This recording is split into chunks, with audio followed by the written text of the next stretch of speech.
Hello and welcome to Pro.NEET, episode 3, where I have survived the flu! Mostly. I'm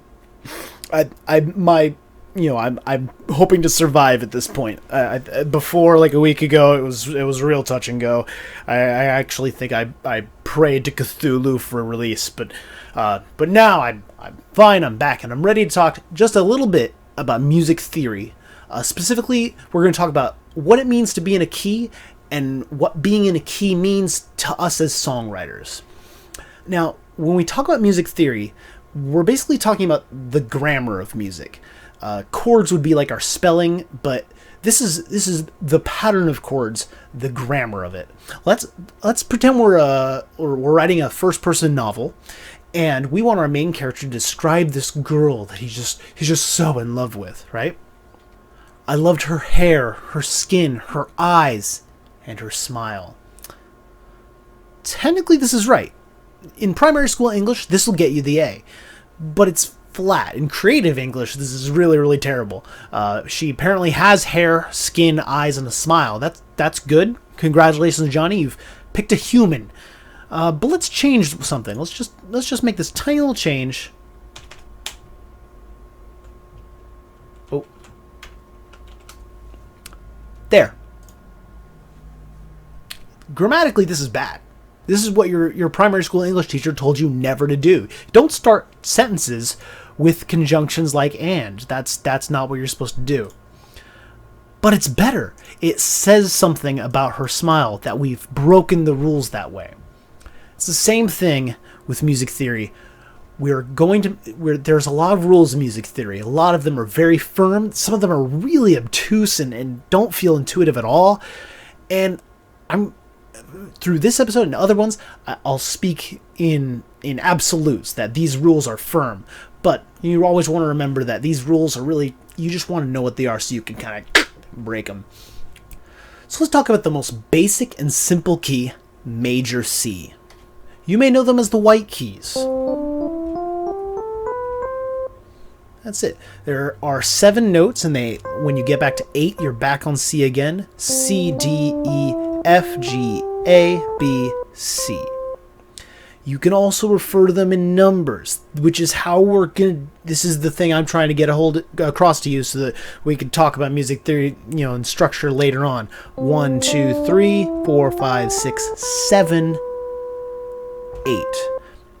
Note that feeling from 7 to 8. You can't stop here. You can't.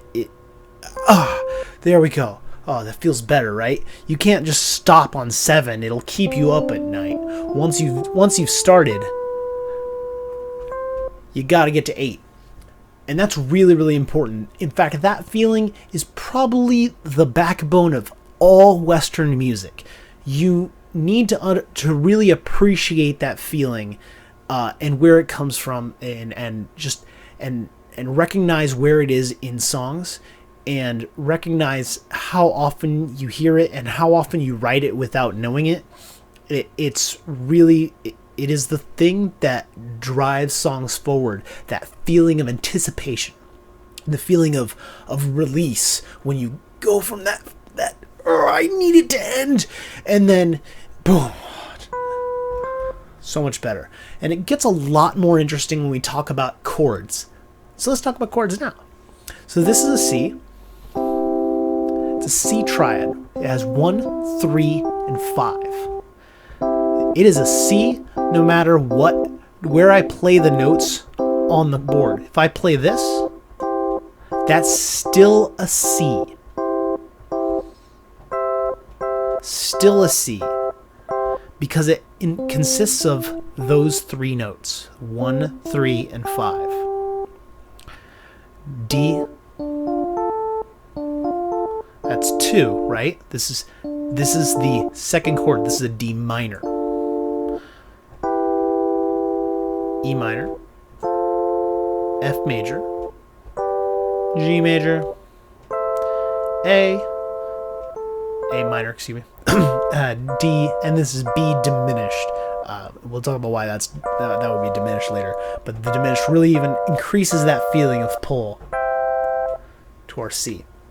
Now, note that notes within the chords are chords themselves. For instance, the C has the G in it, so it's very natural to play a G.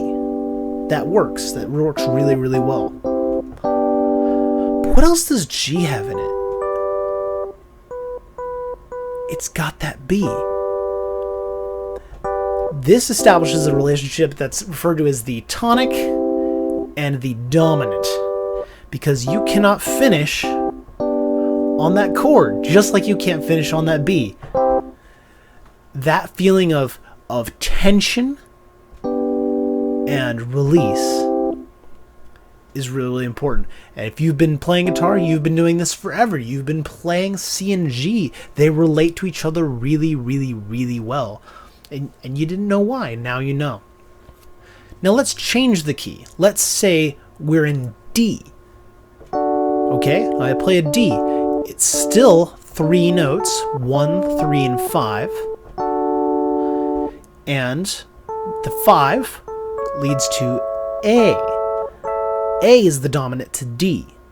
That relationship is still there.